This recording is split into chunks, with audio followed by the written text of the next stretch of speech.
And now to disturbing revelations following a government probe into operations at Medihill Hospital in Eldoret. Investigators have flagged suspicious activities suggesting possible organ trafficking linked to kidney and liver transplants at the facility. Now, the findings have triggered calls for the multi-agency investigation into transplant procedures across the country, amid concerns that foreign patients are flying in, receiving kidneys and leaving, while local donors there are lured into the trade for financial gain. Gatete Njoroge has the details. There's activity for trafficking, but there is no sufficient evidence, and which needs further investigations to unravel the truth. A case in point was the use of a name Yusuf in the foreign files, and who was listed as next of kin in files sampled. A matter they want investigated. Now, a brutal trade, a multi-million-dollar business, with Kenya at the heart of it. A special investigation by DW, Der Spiegel and CitizenTV reveals how young and vulnerable people from Kenyans and Central Asia are lured into selling their kidneys. That as rich patients from Germany, Israel and beyond pay huge sums for life-saving transplants. Now, our next report is by DW Nairobi Bureau Chief Mario Muller, who was part of the investigation team. This is Amon Kipruto-Meli, 22 years old, from a village in western Kenya. Like many young Kenyans, he struggled to find steady income, jumping from one job to the next. One day, a friend told Amon about a quick and easy way to earn a lot of money. Amon was promised $6,000 for his kidney. They didn't explain anything to me. They pointed at people around us and they said, "Look, they donated and they're okay. They're even back at work." After surgery at a hospital in Eldoret and only a few days of recovery, Amon was paid only $4,000, less than agreed. A short time later, Amon began feeling unwell and fainted. His mother rushed him to the hospital, where she was shocked to learn her son was missing a kidney. After finding out he had sold it, she reported the incident to the police. Amon is not the only young Kenyan to fall victim to organ-selling schemes. We discovered one of the companies organizing kidney transplants is called Medlead. It appears Germany is one of its target countries, among others. The demand for organs is high in Germany, where there are not enough donors each year. Sabine Fischer-Kugler turned to Medlead for a kidney transplant and admits she paid a six-figure amount.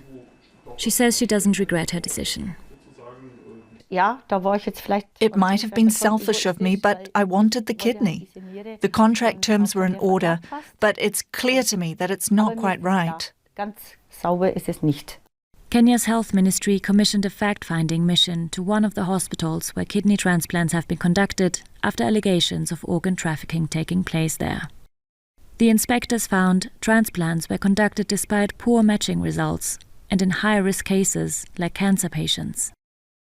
But their report calling for an official investigation never seems to have been acted upon, a source familiar with the matter told DW.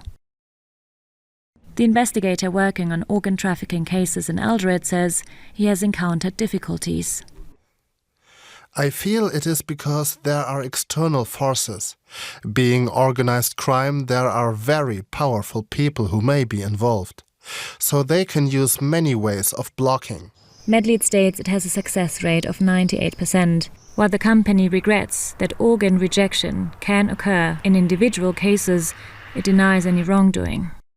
All donors are said to be 100% altruistic, and Medlead writes it has been operating transparently and in full compliance with the law since its foundation. Researchers say organ traffickers are able to prey on vulnerable, poor people thanks to legal loopholes. There's a legal grey area that this syndicate is exploiting. So because there's no law that prevents you from actually donating your kidney for money, and you cannot be prosecuted for that. In Amon's case, his mother never heard back from the police after reporting what happened to her son, she says. Amon is now unable to do many jobs requiring physical labor. If I could go back in time, I would not have said yes to anything. I would not have let them remove my kidney. Even if they tried to persuade me, I would not agree, because right now I'm desperate.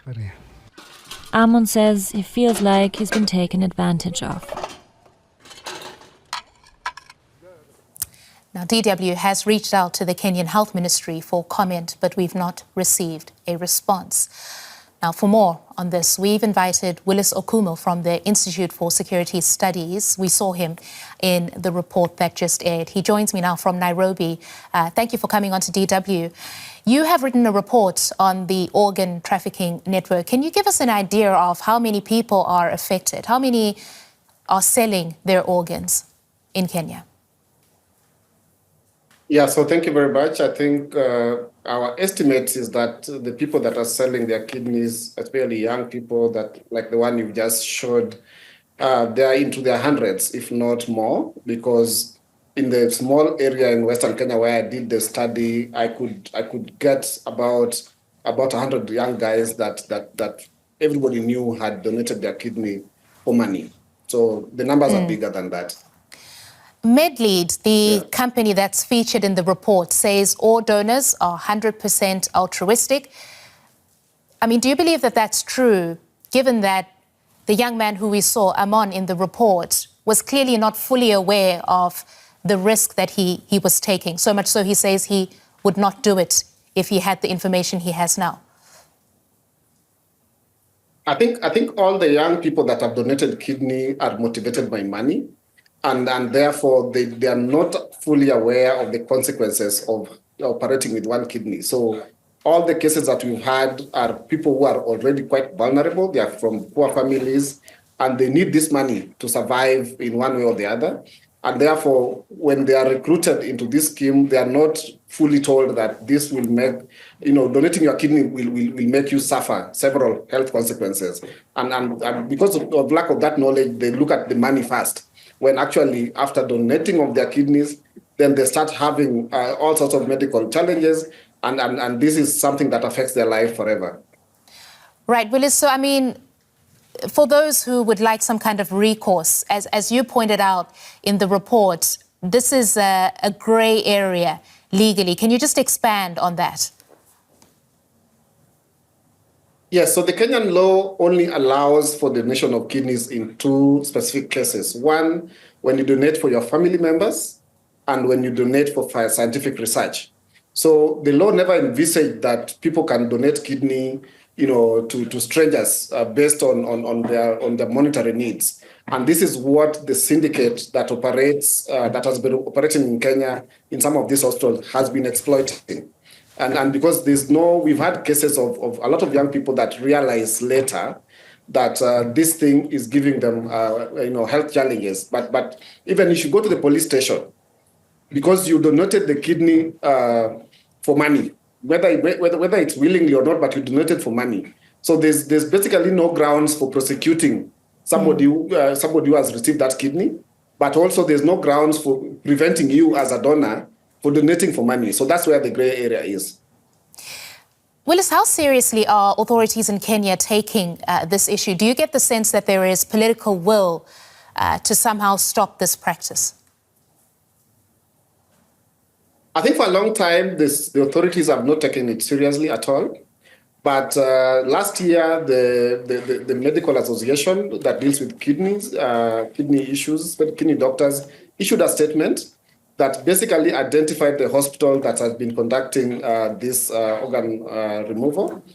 Today, there was a report on the Daily Nation, the largest newspaper in this country, that basically names the hospital and calls for more investigation. So we see out of all the newspapers and news articles that have come out of this story that the government is finally taking it seriously. But I would say that in the last so many years that this has been happening, the government has been very, very silent. And that means that for a long time, there's been no action from government, except maybe in the recent 1 or 2 years.